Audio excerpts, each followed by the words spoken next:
The whole system is set up to cover these atrocities from the beginning.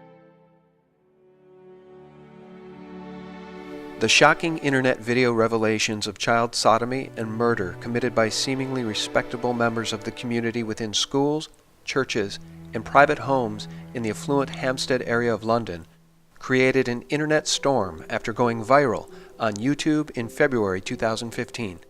Millions of people on both sides of the Atlantic viewed the graphically compelling testimonies of the brother and sister, Gabriel and Elisa. These two innocent child victims were abducted by agents of the state on 9/11/2014 to prevent them from revealing more details of the secretive workings of state-sponsored mind control programs. Elisa and Gabriel have been held incommunicado from their mother and Russian family since January 2015. What is Kafkas? Kafkas is that they're for children. They work with the social services. And what did they do to you? They do sex. They touch each other. They touch me and Gabriel. They have plastic willies. And they stick it in our bottom. Who does? Who sticks it in your bottom? Social services. Everybody does. All of them. Who? Everybody. Does your mother do it? No. Do I do it? No. The children's extensive family is becoming increasingly concerned for their welfare, as all attempts to arrange contact with the children are met with delays, lies, and obfuscation. Elisa and Gabriel's testimonies have revealed a secret network of organizations and an array of counterintelligence operatives connected to child trafficking, snuff movies, organ trafficking, ritual sexual abuse, torture, and money laundering, operating in schools, nurseries, churches, hospitals, universities, and military bases throughout the UK and the rest of the world. The case was never intended to reach the Crown Prosecution Service, much less the glaring light of public scrutiny. This story is horrifying. It is stomach-churning. But it is also crucial that we know how we got to this place in our culture of sexual nihilism. After years of struggling to come to terms with and find the reason for her children's aggressive and dysfunctional behavior, all became clear when during a family holiday in Morocco in 2014, the then 8 and 9-year-old brother and sister bravely revealed to their mother and her partner, Abraham Christie, that their biological father, Ricky Diamond, and numerous other cult members, has been sodomizing them and other children and forcing them to partake in the ritual sacrifice of countless infants, torturing the victims and consuming their flesh and blood in bizarre satanic rituals. When we were telling him all about this on the holidays in Morocco, because we were scared to tell, of course, so we lied a bit. We lied a lot though. We lied a lot, but then we were so scared and terrified when he found out about it. Because the first time he's like, right, Elisa and Gabriel, somebody's touching you, and I know who it is. He said that to you? And then we just gave up and we just said my dad. What do you mean you gave up? We gave up the deal with our dad, but not to tell anyone about this, or mom, anyone. Okay. But then we just gave up the deal. We just told him that's our dad, and then we carry on telling. But at that time we were terrified to tell all about this baby killing and all this. This secret interactive alliance that developed between esoteric occult practices, Satanism, and various intelligence agencies, and the connection to the Hampstead cover-up has been exposed. As a former police officer of 20 years, I had the opportunity of actually sitting with a mother in this case for 3 hours. I can absolutely tell you with my experience of interrogation over a 20-year period, as a former detective sergeant, she was speaking 110% truth. Ladies and gentlemen, it is my distinct pleasure to welcome to this program truth teller and victim of a weaponized mainstream media, the mother of the Hampstead cover-up children, Elisa and Gabriel, Ella Draper. Ella, thanks so much for joining us. Thank you very much, Sean, for inviting me here and giving me the opportunity to speak up for my children. I have been following your story for many years now, ever since the videos of your children were released. In our pre-call, and guys, we've had nothing but video and audio problems here, and so many gremlins in the Skype world that it's made it almost impossible to have this conversation. So Ella, you've already given me an hour and 15 minutes of your time today, and we're just now starting the interview. But the world was gripped by the release of the videos of your children on the internet. And we do baby sacrifice and eat the baby. What do you mean sacrifice and eat the baby? So we kill the baby and eat it and drink the blood from it. Is that true, Gabriel? Yes. And we dance with the skulls. You what? We dance with the skulls in the church. What skulls? Skulls of the baby. Pardon? Baby skulls. The skulls of the baby. You dance with the baby skulls? Yes. And who kills the babies? Papa, me, Elisa, and Who kills the babies? Papa. And what, he gets you to help him? Yes. Shoot. So he tells us to hold the hand on the knife, and then he holds his hand on our hand. So then he cuts the baby's head off. And then he puts it upside down, and then we drain the blood. Providing powerful video testimony, detailed information about their abusers, including names, including places, including birthmarks, and distinguishing other characteristics like tattoos on private parts. We'd like you to tell us about the tattoos, please. Yes. You tell us in your own words, please. All the 20 special children have the tattoos Except from myself and my sister, because my mum isn't a member of the cult. Okay. Anyone else have tattoos? Yes, the 20 special children all have tattoos. And also all the teachers have tattoos. Mr. Vanoni has tattoos all on his arms, and Mr. Gudge also got tattoos on his arms, and also they have it on the pussies, the privates. And also all the teachers have it, but not all parents. so all the teachers have tattoos on their privates, you say? Yeah. And what type of tattoos do they have on their privates? They have devil tattoos. Pardon, what type of tattoos? Devil and monster tattoos. On their privates? Yes. They all have them? Yes. All of the teachers in Christchurch Primary School Yes. have devil tattoos on their private parts? Yeah. No, also monster ones. Yeah, devil is in the middle, but also monster ones, and also they have piercings. The world was gripped by the satanic ritual abuse testimony of your children, Elisa and Gabriel. And I just want the world to hear your story again in your own words, because no investigation by the police of the suspects named by your children was ever done. I know there's been no investigation, been no proper police statement taken from this woman because of the way she's been harassed.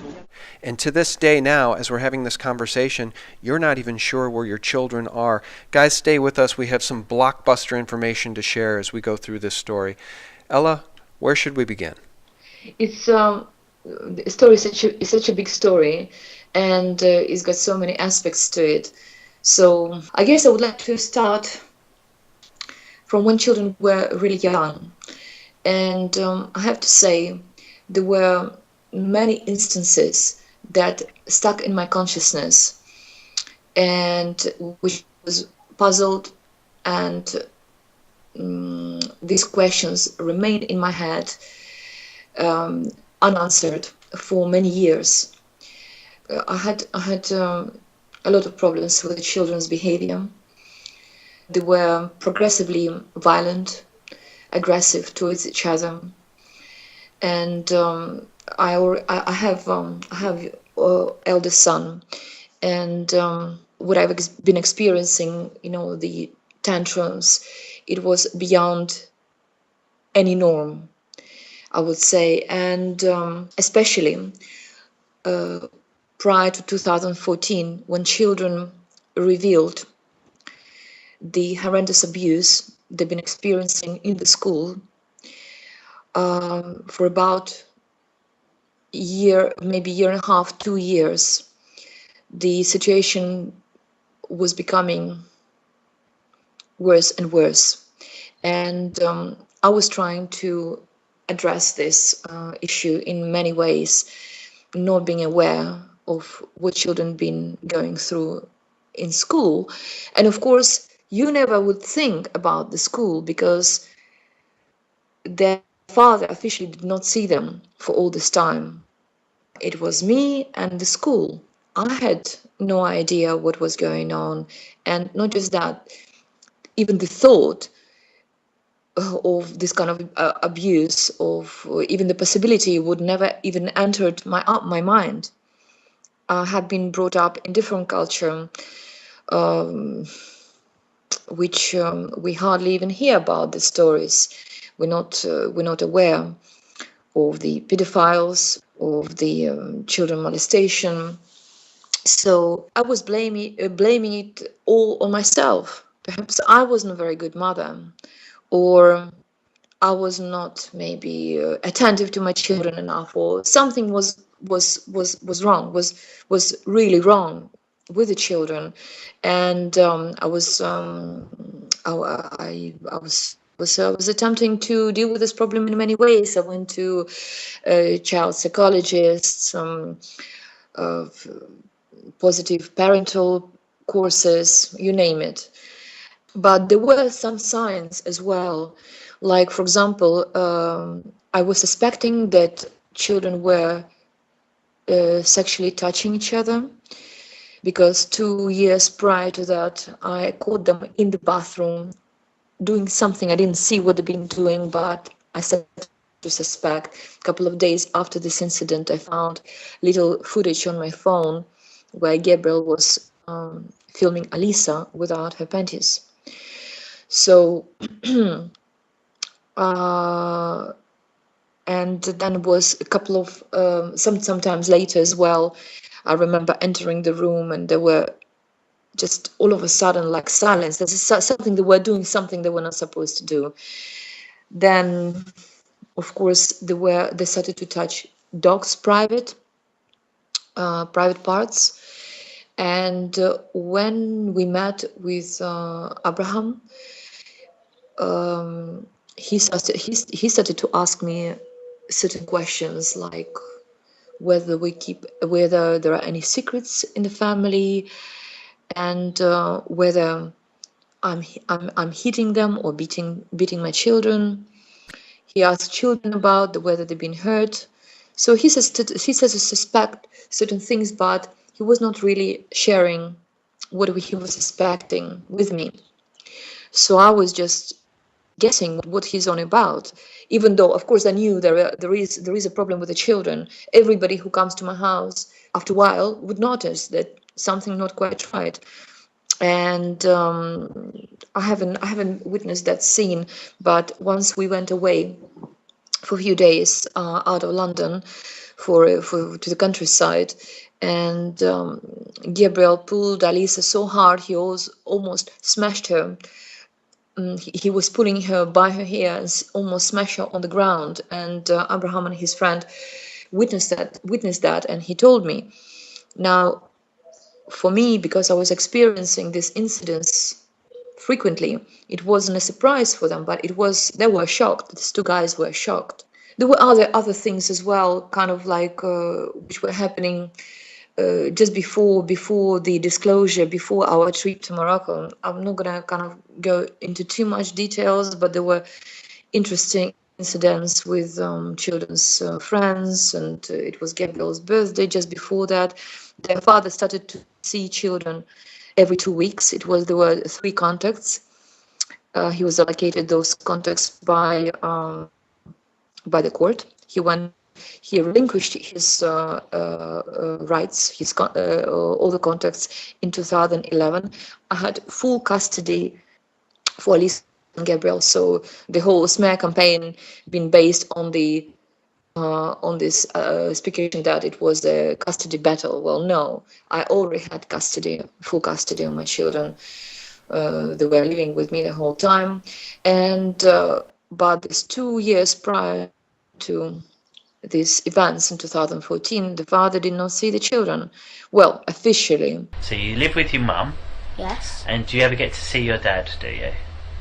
My dad, Ricky. Ricky, do you ever get to see him? Every 2 Saturdays, but actually, in fact, he lies to my mum, and he says that he just sees us every 2 Saturdays. And do you see him every 2 Saturdays? Orders. Okay. So do you see him every 2 Saturdays? Nope. We see him every single day. Every single day? And how do you do school, that? He comes to our school. Oh, does he? And what does he do at the school? He does sex to us. He kills babies there. Right. We eat babies. We drink their blood. Okay. Because this is how we do it. So like on Wednesdays is the most special, busiest special day. Okay. But we now know that he's been attending school every day, and he was abusing children there, together with the teachers, the headmistress, the social services, and whoever were coming to the school. Wednesday is the most busiest day of sex, and today it's Wednesday, and if I was right now on Wednesday in school, they would have done lots and lots of sex to me. And Wednesday is the most sex day, and it's the most busiest day when we do sex. And so it was at this point that you realized, because of the testimony of Gabriel and Elisa, that your former partner, Ricky Dearman, had been seeing the children at Christ Church Primary School, and the accusations is that he was allegedly abusing the children along with staff at the school and some parents. And that's where the testimony of your children is so detailed and so shocking, because they say things that little children, 8 and 9-year-old kids, would not know. We'll take it little bit by little bit. So you say your dad comes to your school every day. Yes. What does that mean? He comes to your school every day. So that means he comes like whenever we have school on Saturdays. He comes and sees us there. Whereabouts does he come and see you? My school, Christchurch Primary School. Yeah. Okay. Yes, that's the area we live next to Christchurch Primary School. Yeah. Because we live in 5 Patterson Road, and then after he comes to our school. Okay. So who drops you off at school in the morning? My mum. So you get dropped off at school? Yes. When you get dropped off at school, what do you do then? So then they check if the coast is clear, if my mum's not there or anything around the area. Okay. So they go, Mr. Morris, the caretaker. Yeah. He goes around the school areas and checks if my mum is there or anything, like if the coast is clear. Right. And after they call my dad and say that everything's alright, my mum is not there, it's all clear. How do you know that? Because they got the number of my dad. And how do you know that? Because I heard them talking to my dad. And it was exactly my own dad's voice. Exactly. So where were you when you heard this caretaker speaking to your dad? Staff room. Why were you in the staff room? Because that's where they do sex to me. There. Okay, so your dad told you him and the year 4 teacher are BFFs. Yeah. Okay. And when did he tell you that? He told when he was doing the sex to me. He does sex to me. What does that mean, sex? What do you mean? He touches me in the private.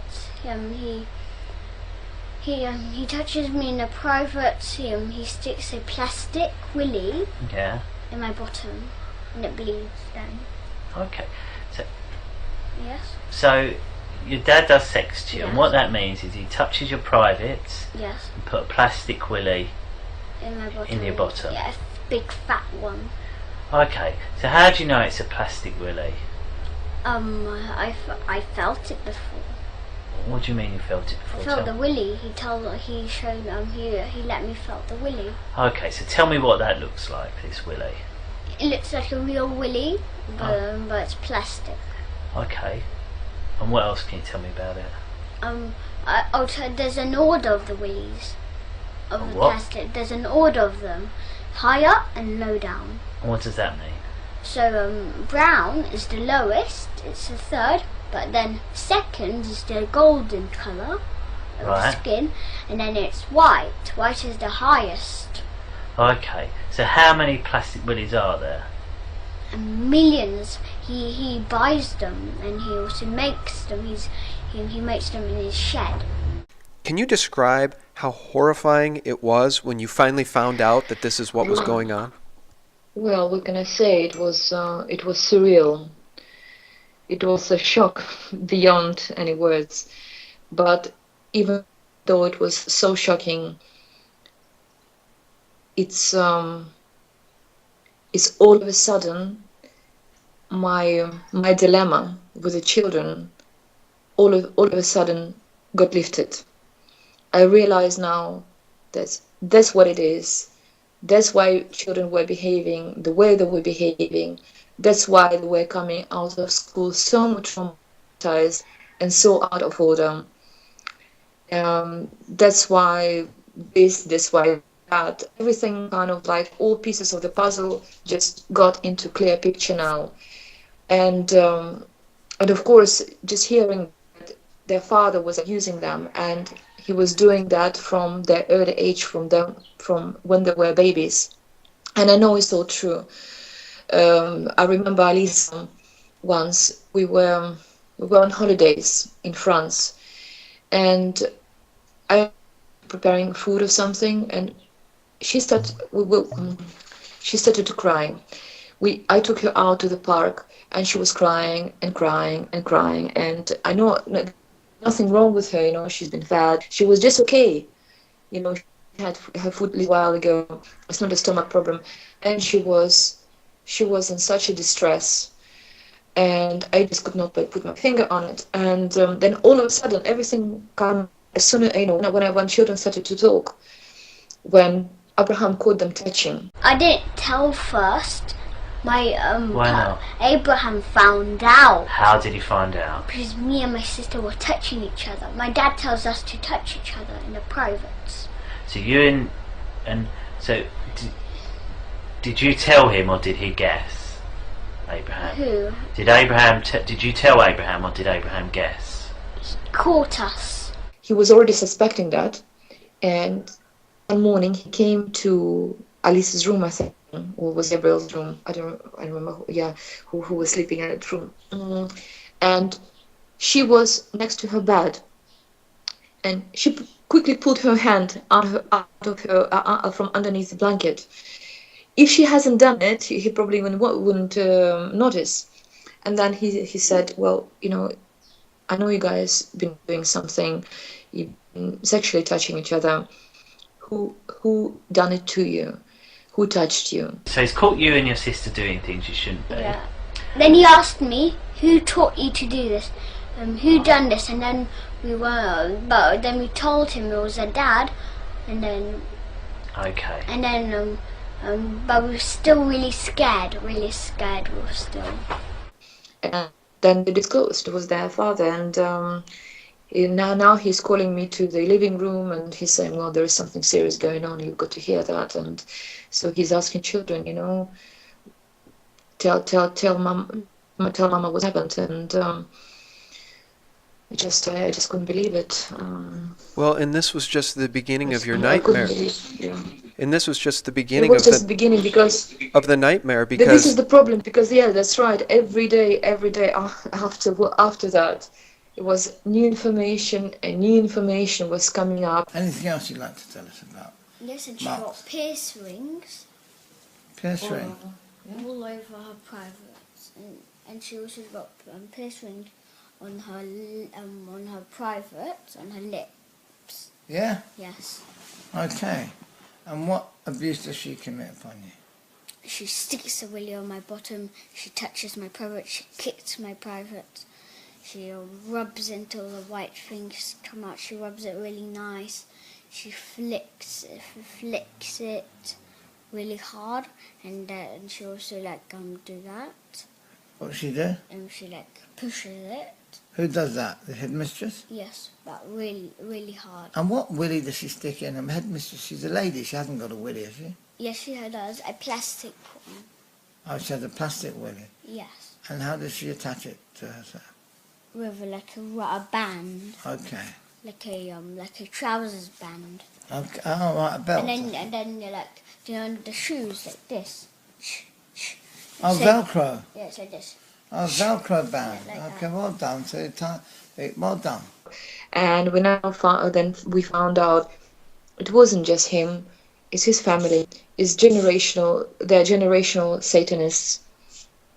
Then, when he had children, when he was given full Saturday every week for a whole year, And I was fighting to stop these contacts because children were coming in horrible distress condition with fever, throwing up, like really sick. I was thinking maybe he was giving them something to eat, something dodgy to eat, but now we know what it is. And at the time he was taking them to another pedophile ring consisted of sadists, really. They've been doing snuff movies there. They've been filming children being sodomized, sadistically tortured. Children were made to touch animals in sexual way, and they've been forced to watch each other being raped. And then the next disclosure was about school, and we can see how they've been programmed as well to say certain things if this information would ever come out. I remember once Alisa got so scared, she was in hysterics. She said, "They never exist, they never exist, they never exist. It never happened, it never existed." It was like a recorded like a player, you know. And then it's gone to this story about the school and the teachers and dancing with the skulls and the shoes made out of human skin. Is that true, Gabriel? Yes, and we dance with the skulls. You what? We dance with the skulls in the church. What skulls? Skulls of the baby. So your mum hasn't gone to the party. No. So what? But we were alone with my dad, so we could went to the party. We did. Okay, so that party. Yeah. And what time did the party finish? No, the party's for 6 hours. From what time does it start then? It starts from the morning. I'm not sure which kind time in the morning. From the morning, it's like school time. Right, okay. Instead of lessons, instead of literacy, numeracy, science, we had sex party, and we ate babies. And my dad, he lied to my mum about being vegan. Okay, so there's this party. Yeah. So where is the party held in the school? In the school, in the church, and school. It's in the church and the school. Yeah. So whereabouts in the church and whereabouts in the school? In the school, in the church, there's a seats, and here's a little road, and there's a little big, it's 1, 2, 3 stairs, and it's really big, and then we dance there. Yeah. So you was dancing. What sort of? Why was you dancing? What music were you listening to? We don't put music on, but we just dance. Dance. Okay. Yeah, we put all kind of music songs. Okay, so you're dancing, and who else was dancing? Were any of the children? Everybody does. Okay. Everybody does the sex and. Right. And what is the sex? They touch me in the privates. They tell me to lick the privates. Who says that? My dad's, the teachers, everybody's. Okay. So that's happened. And we didn't want to do that, but my dad made us do it, and he forced us. Okay. But my mum doesn't do it. No? Okay. But my family doesn't do it. Only my father does it. And it's all going in Hampstead. It's all industrialized. It's like a conveyor. There's so many people involved. They have parties. They taking children out of school to the private dwellings. There are certain people coming in the school on certain days, at certain hours. Well, what you're describing is systemic, institutionalized child abuse. And the testimony, again, of Alisa and Gabriel is so haunting. And I want the audience to know that the children underwent medical exams after all of this information was shared. And the medical examiner found evidence on the children's bottoms, anal evidence of scars and of abuse that completely backs up what the children said. And the children were talking in their testimony, Ella, as you know, about 20 other quote-unquote special children who have tattoos. We'd like you to tell us about the tattoos, please. Yes. You tell us in your own words, please. All the 20 special children have the tattoos except from myself and my sister, because my mum isn't a member of the cult. And talking about the parents, some of the parents of these children involved in this satanic cult who have tattoos, specific tattoos, devil tattoos, and as Gabriel says, monster tattoos in addition to devil tattoos on or around their private parts. Anyone else have tattoos? Yes, the 20 special children all have tattoos. And also all the teachers have tattoos. Mr. Vanoni has tattoos all on his arms, and Mr. Gudge also got tattoos on his arms, and also they have it on the pussies, the privates. And also all the teachers have it, but not all parents. so all the teachers have tattoos on their privates, you say? Yeah. And what type of tattoos do they have on their privates? They have devil tattoos. Pardon, what type of tattoos? Devil and monster tattoos. On their private? Yes. They all have them? Yes. All of the teachers in Christchurch Primary School Yes. have devil tattoos on their private part? Yeah. No, also monster ones. Yeah, devil is in the middle, but also monster ones, and also they have piercings. Now, any investigator worth his salt would be able to take the testimony and then do the investigation about the people named by your children and find out if they had those tattoos or if they do not. Step one. And instead, what we found is an all too willing mainstream media that wanted to demonize you, like this article, which is so haunting that I want to share it with the audience. This article from the Daily Mail. Police hunting runaway mother who tortured her 2 children into inventing fantasy claims about a satanic sex cult run by their father. And the whole court system was turned against you. The police, the whole apparatus was turned against you, Ella, and you were made the villain in this story. And that's what's so haunting about it. I'd like to ask you to comment on any of that, but I'd also like to ask you about your former partner, Ricky Dearman, a fledgling actor. Does Ricky Dearman come from money? Because how else is he making ends meet? And how else do you explain the fact that the BBC rolled out the red carpet for him to give him a PR moment? And instead of asking him tough questions, they let him cry. He was comforted by the anchor. Hey, it's okay. It's okay.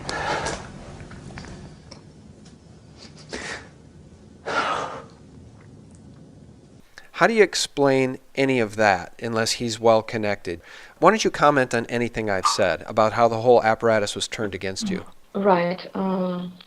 Well, it seems like the whole system is a huge underground business, and Hampstead case is also, we know that it's connected to the money laundering as well. It was a big investigation. I forgot now. I can provide you with the links if I can find it. But there are 2 serious investigators. They found this something 38,000 shelf companies, which are to do with money laundering on Finchley Road, which is also in Hampstead, and some names are the same. Well, the names from this cult. Some parents from this cult are connected to this money laundering operation. Now, so my point is, it's a huge business, and all these child protection organizations, all these hotlines, and whatever governmental organizations, they are set up to filter the victims, to catch victims, and to make sure that their voices are never to be heard. The whole system is set up to cover these atrocities from the beginning. That's why we've got units in police stations that are supposed to deal with child abuse. They're there to cover up, like we experienced with Steve Martin and Fernandez, Dr. Fernandez, we call him, who's perverted the course of justice and lied in the Greece report, saying that Dr. Holtz is incorrect. It's actually the scars been caused by the solid poo. And in regards children's father, he's coming from the family of minors, so really like total poverty. I've been to their house. It's kind of his sister used to live in council flat, and people they don't have much money at all. And what is the kind of the background that I started to learn when all these details, when I've learned it, I started to back off from this relationship, because it was obviously something not quite right there. He was either spotted by someone, or he's got involved in modeling business, and I suspect pornography business as well. He was an actor, most likely in pornography, and he was doing some. Well, this is he admitted. He was doing some male striptease, so he was in one of famous group at this time, which was traveling around north of England. And you can see here, he's incredibly hungry for money, and I would imagine he was prepared to do anything to, to become. Well, he wanted to become a famous actor, as we know. He was telling me when we were dating, and this short period of relationship while it was going on, he was telling me he's doing some business online, selling some health products, and I also got involved, and looks like there was something being sold, but the amount of time he was working on that, he was living nearby. That was a bit strange that there was not much progress in that business, and it's only afterwards I found I learned that he was involved in child pornography and snuff movies. But some things were alarming, like for example he was mentioning some underground internet network, what is called like the underground web, isn't it? And some sites where it's quite strict. You have to there's some file sharing. He was saying that they were sharing some courses, some expensive courses, but I suspect it's the groups and websites to do with pedophilia, with pedophile exchange information. Yeah, pedophilia. Right, that's right. When we were witnessing how the whole thing being covered up, and well, children initially being taken away from me on the pretext that I wasn't capable to protect them in school, right? But then from the documents we found out that the headmistress, Kate Forsdyke, who was mentioned as one of the cult leaders, well, as a cult leader and one of the main perpetrators, was invited to the strategy meeting on the 8th and 9th of September. Children were taken, the first children police interview was on the 5th, right? So we're talking literally a few days after this, after their first disclosure to the police. Well, let me jump in. Let me jump in because this is important. What you're saying is that Kate Forsyth, the head of the school, who the children named specifically as being involved in this abuse, and who the children cited specifically as having markings on her body near her private parts, things that children couldn't possibly know. And so it would have been very easy for the police to investigate those claims, but the police didn't do that. Instead, they partnered with this woman and plotted to take your children from you. Why did the police partner with the headmistress of Christ Church Primary as opposed to investigate her? Well, they didn't plan to investigate, did they? They were planning to silence the children, and planning were finding the way how to do that, and this whole thing with the involvement of the doctor, that was kind of, they were following some procedure, but really it was a theater. They well really not knew what they were doing, And so what can I say? I mean, I saw the same thing going on in the court. I saw this going on, like even legal representatives, the lawyers who were supposed to represent me. I figured out very quickly they were not representing my interests. They were working against me. It was obvious, and the whole thing in the court, the way they suspended my contacts very quickly under silly pretexts. Well, in fact, actually, as I remember, Alisa asked to go home, and we were discussing to writing a letter to the judge. And that's it. You know, the woman, the social worker, almost jumped when she heard that, and that's it. I haven't seen Alisa and Gabriel since. Folks, can you imagine your children being victimized by their father? You find out that they're being sexually abused, not only by the father, but potentially by people at the school. You find out that not only are they being abused, they've been part of satanic rituals where they have witnessed the sacrifice of babies, where they allege that they have been sodomized by the people that are charged with their care during the school day. And you as the mother go to the authorities, and the authorities, instead of helping you and doing a proper investigation, demonize you and take your children and give them to the father. Ella, before we talk about the whereabouts of your children now, and I think where that leads us will absolutely shock people to their core, I want to just ask you about the judge in this case, again from this Daily Mail article, and I quote, "In a damning 22-page judgment, High Court Judge Mrs. Justice Palfrey ruled that the children had been tortured and brainwashed by Draper and Christie." So the court took all of this information, and without any real investigation by the police, the court demonized you and Abraham as being the bad guys, that you just made this all up. And my question, not only do I not believe that for 1 second, Ella, but my question is, why on earth would you ever do that? What have you gotten out of any of this, aside from being demonized in the UK media and having your children snatched? What could the upside be that you would have brainwashed your children into making up those detailed stories? What's in it for you to have made any of this up? What could it be there for me, you know? We all of us, all four of us, we made the decision to come to the UK in order to put a stop to it. We had no idea that that system is that corrupt and everybody's involved. And we witness now how we've been sideboarded by all this, child protection organization, all of them, MPs, you name it. And it's a tragedy in my life, in the life of my family. You know, everybody are incredibly concerned about children's whereabouts, about their well-being.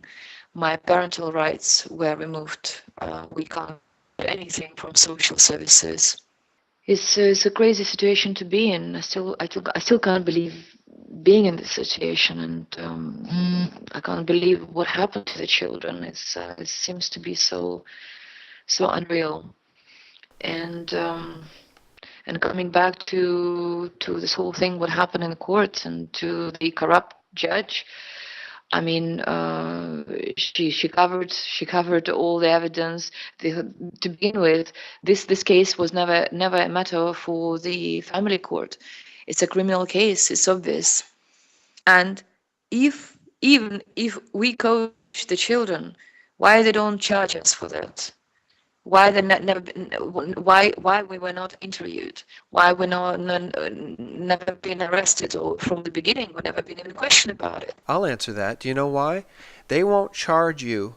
They do not want a court case because you would have right of discovery. Exactly. And you could call those suspects or witnesses in this case that your children named in the video testimony. You could inspect these people. You could cross-examine these people. They do not want this in the courts. And what's so absolutely horrific and disgusting about your case, the Hampstead cover-up, is that for those of us who are awake and know about Jimmy Savile's crimes, for decades, the elite covered up his crimes. He was friends with Prince Charles. He was knighted by the Queen. Prince Charles wanted him to be the godfather to Prince Charles' own sons. Jimmy Savile was a known pedophile and a necrophiliac. And it's widely recognized now that he was trafficking children to the elite in London. So your story coincides very much with the Jimmy Savile story. And by the way, any of the Jimmy Savile victims that came forward while he was alive were demonized and called liars and were discredited immediately by the same mainstream Mockingbird media that has done this hit piece against you. So that's why they don't want a court case, because they don't want any of this stuff on the record, and they sure as heck don't want cross-examination of any of these suspects, Ella. They don't want this in criminal court. Absolutely, absolutely. And but then, nevertheless, they from the start, the police already and social services started to question my mental health. They were trying to force me to do the psychiatric assessment. You know, I don't have any mental problems in my history or in the history of my family. And Dylan is exactly the same. Looks like it's the same thing for them as Jimmy Savile. You know, child trafficker, child pornographer, snuff movie maker, money launderer. So that's why he's been covered. That's why he's been given prime time on BBC News. And we saw what a joke that was. They'd said that we're killing babies. I was shipping them in, and we was cooking. They were showing with their hand movements how I would get their hand on the knives, and we would cut the baby's neck, drain the blood, and then drink the blood. And I mean, it's just horrific upon horrific detail. Okay, folks, so as we wrap this conversation up with Ella, who desperately needs your help, and we're going to talk about her Indiegogo page here at the end of the call, if you'd like to help Ella raise enough money to try to find her kids. By the way, her life has been destroyed economically in so many ways. Her life has been destroyed by these vampires, these vampiric people in London that have made her the target and made her the villain. But as we round out this conversation, Ella, I want to talk about the whereabouts of your children now. Now, I think it's fair to say that you don't know exactly where they are, but there is a shocking piece of information that we want to share with the audience about your suspicions. And I guess for my audience that is very well informed about so many of these esoteric issues, including false flag acts of terror, including satanic ritual abuse, Tavistock Institute-style brainwashing, CIA intelligence agency, MK Ultra programming. I have a very well-informed audience, and many in the audience may recall the Super Bowl in which the Sandy Hook children appeared, which many researchers believe are exactly the same Sandy Hook children that were said to have died at Sandy Hook Elementary. You can look at those videos yourself, guys, make the call, but I can tell you this, Super Bowl officials would not release the identity of the children that performed at that particular Super Bowl. So lots of questions about who those kids were. Ella, as it relates to Elisa and Gabriel, can you please tell us about the recent Audi Super Bowl spot, the voiceover for which was provided by George Clooney? And I want to credit a YouTube channel, Jeranism, for having brought this to my attention and to even be able to ask you about it. But please tell us about the Audi Super Bowl spot called My Daughter. What do I tell my daughter? Yeah, back about 3 weeks ago, someone on YouTube comments on one of our videos dropped me a line saying that, is it Alisa in the Super Bowl? And I was shocked because it is Alisa and it is Gabriel. And it's 100% my children. I know them, the way they move, the way they smile, all kind of profiles, everything, you know. My mom confirmed it 100%. Our nanny confirmed that. So it's our children. And so you can take a look here. I did put that picture next to it. Again, we don't have a lot of pictures of Elisa, and all these were taken, 2.5 years ago. So she would have grown up 2.5 years. I see markings in the teeth that look identical. And then I overlaid this, her mouth and nose, over the top of the image of the girl that's riding the go-kart. And it certainly looks like it to me that they are parading these children around at Super Bowl as if there's some sort of trophy. So I didn't have a question about Alisa's eyes color. I thought it was a bit dark, but they could have put lenses in her eyes, like brown lenses or something. But then, Demon, he's running so many sock puppet accounts on YouTube channel. In the comments area, trying to manage and manipulate people's perception and the narrative of the story, and he can't really keep his mouth shut. He's actually mentioned himself somewhere, well, on the fake account, saying, "Oh, how about children's eyes? Children's eyes. I mean, he's saying it's 100%, but she's got dark eyes there." So he's being up all himself, and but I would say that the last shot when the girl is walking towards the car, I believe that they replaced Alisa with another much older girl. The girl there is much older, maybe 12, 13, 14 years old, and it's definitely not her. It's not her walk, it's not her, it's not Alisa at the end. But yes, these are my children, and we don't know whether is their father now started to advertise them and sell them to the entertainment elite, using children's so-called fame, of the notorious Hampstead cover-up, or whether it's being done by this organized network to show that they can get away with anything, Yeah, and let me jump in because, we're having some audio difficulties. Some of your words aren't coming through 100% clearly there. So I want to ask you, you mentioned a sock puppet account. Let's just flush that out. I'm not sure if you were talking about their father, Ricky Dearman, or just let's flush that out in a second. But I just want to say this. This Audi Super Bowl spot starts with the voiceover from George Clooney, and it starts with these words, quote, "What do I tell my daughter? That grandpa is worth more than grandma? That her dad is worth more than her mom?"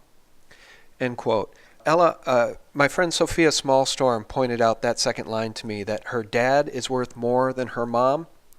It seems in the case of the Hampstead cover-up, the dad is worth more than the mom. Your testimony was discounted. You were villainized. He was brought on BBC. He was given the red carpet treatment. He's the great guy. You're the demon.